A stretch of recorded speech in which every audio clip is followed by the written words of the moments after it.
Hello, dear students of 11th class. Yesterday at the end, I told you that today we are going to start the new chapter. After going through the four quantum numbers, some selected examples, we will start the new chapter, the chapter number 3, which is very easy. This chapter is almost 80% of 10th class because in the 10th class already you learned about the periodic table. So same is continued with 20% extra. Therefore, so with the 20% and 80% of the 10th class, we will complete the 11th class syllabus for the chapter number 3. So the chapter number 3 is classification of elements. How elements are classified, why elements are classified, on what ground elements are classified. So this is the topic of discussion. This is a tool for principles and practices because once you classify certain things, so that becomes a tool for our to make our own principles and to practice. That means it is easy to work. That is the idea. Okay. The very first question to all of us is why to classify? It makes our work easy. It reduces the time. It saves our energy.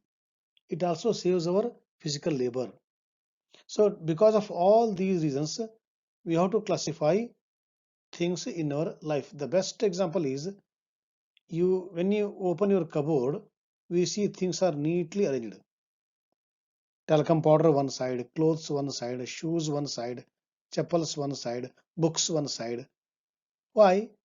Because whenever you want a book, particular book, you will go directly to that point. So it is easy to work with the system and it saves our time. I told already. That's why we have to go for classification. How classification makes our life easy in our for our day-to-day activities. In the same way in the chemistry also we have to classify elements so that we can work with them easily. We can conclude, we can take out some conclusions on the elements. That is the purpose of classification.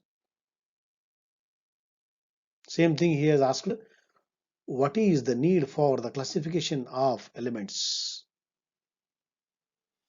See, brief history. In the beginning of 18th century, only few elements were known and hence it was easy to remember the properties of these elements individually. If I am having only two chalk pieces in my hand, one is white, one is the red, is it necessary to classify? Not required. But if I am having some 20 red, 20 blue, 20 pink, 20 this one mixed together, that time I feel, the time I need the what? Classification. That means as the number of things are increasing, number of objects are increasing, number of elements are increasing, automatically we feel the need of classification. Because in the past elements were few, so it was not felt. But the discovery of new elements, which is presently about 112, it is very difficult to remember their properties individually.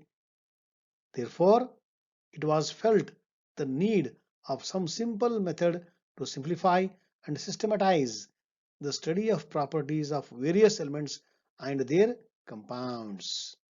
That is the need for the classification of elements.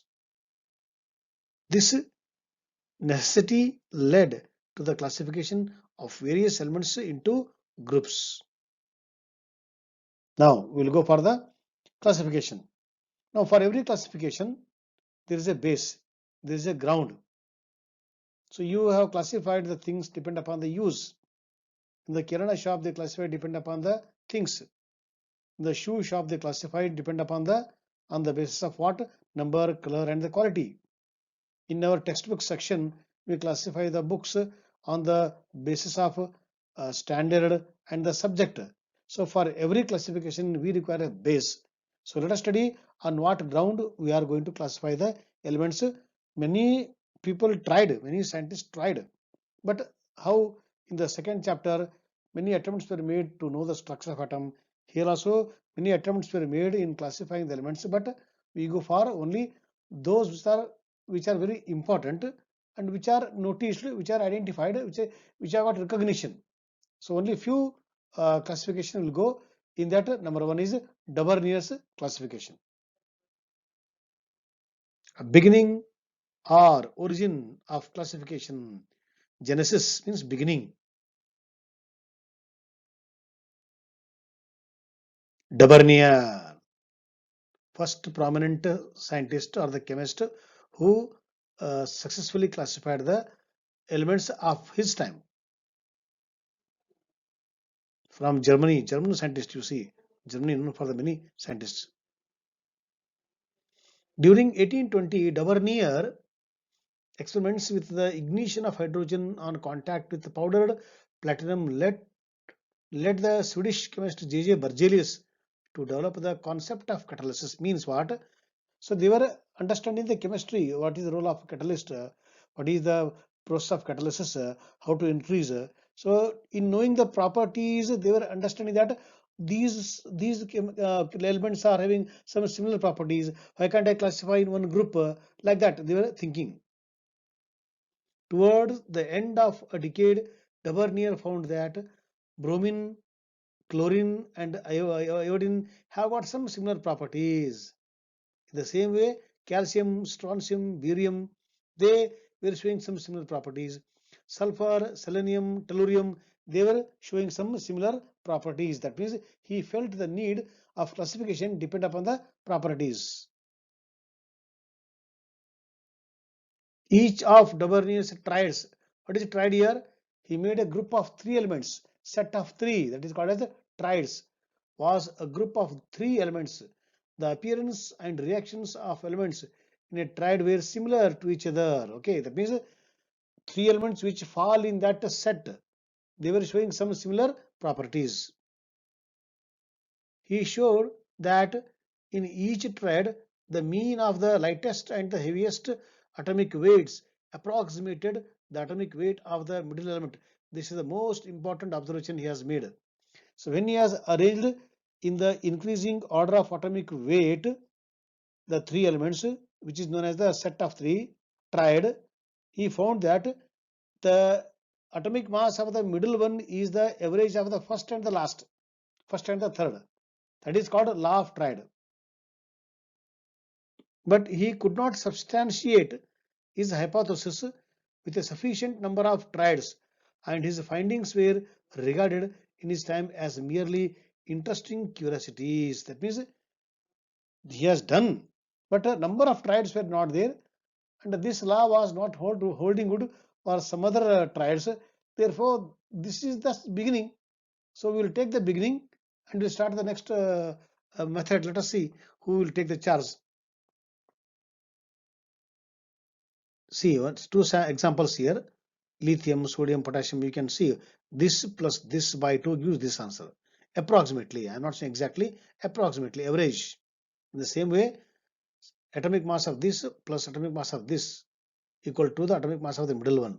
Okay, this was holding it only for the few, but not for the all. We want a very good method. Let us wait. Second man. Who comes second man? Let us see. At this time, scientists had begun to find out the relative atomic mass of elements. Davarnier discovered that the relative atomic mass of the middle element in each triad was close to the average of the relative atomic masses of the other two elements, law of triad. This gave other scientists a clue that relative atomic masses were important when arranging the elements. That means they felt for the classification of elements, the main basis, main ground is what, main foundation is what? It is the atomic weight or the atomic mass. Second prominent scientist, Newland from London. Newland studied at the Royal College of Chemistry and worked as an analytical chemist. continuing the work of Dauvergne, that is the law of triad. Okay, and he also took the works of Jean-Baptiste Dumas, that is families of similar elements properties. He published in 1865 his law known as law of octaves. Here oct stands for 8, means he also arranged in the increasing order of atomic mass, but he found that eighth element was the repetition of the first element, like in the musical note sa re ga ma pa da ni sa. The eighth sa is the repetition of the first sa. Like that, he was comparing my law is like a musical note. He pointed out that every eighth element in his grouping shared a resemblance and suggested an analogy with the intervals of musical scale or the musical note. John Newland put forward his law of octave, I told already, in which he arranged all the elements known at the time into a table in order of relative atomic mass in the increasing order. When he did this, he found that each element was similar to the element eighth places further on. Let us see what is this table. For example, starting with lithium, eighth element was sodium. So sodium was resembling the lithium. Okay, sodium number 1. This is number 8th, oct 8th. So sodium and the lithium, they were similar. So he placed a sodium below the lithium because of the similar properties. One side properties were similar, other side atomic mass is increasing. So both he was fulfilling. The incompleteness of the table alluded to the possible existence of additional undiscovered elements. However, the law of octaves was ridiculed by some of Newland's contemporaries, and the Society of Chemists did not accept his work for publication. See, alluded means what? The incompleteness of the table hinted to the possible existence of additional undiscovered elements. Means that time we few elements were known more than Dauvergne time, but still it was not fully correct. Therefore, but he gave a hint to other possible thinking. But one more, you see, this is a very worry part. What the law of octave was ridiculed. What is ridiculed? Made a fun of his own contemporaries of the same time. Instead of praising, they were making fun. That will be there, no? So politics was there that time also. So society did not accept his paper. Let us see what happens. Regular repeats table showing same here told here. Okay, but Mendeleev got the award. Lothar Mayer got the award, but not the what this Newland. But after some gap, he got the award. That means politics was there the time to get the award also. So this is the Newland's table. We can see chlorine eighth repetition of the first one. Okay, eighth one repetition of the first one, and so on. But still there are some problems here, so we will rectify and we'll go to the next important classification. Till then, bye and good times.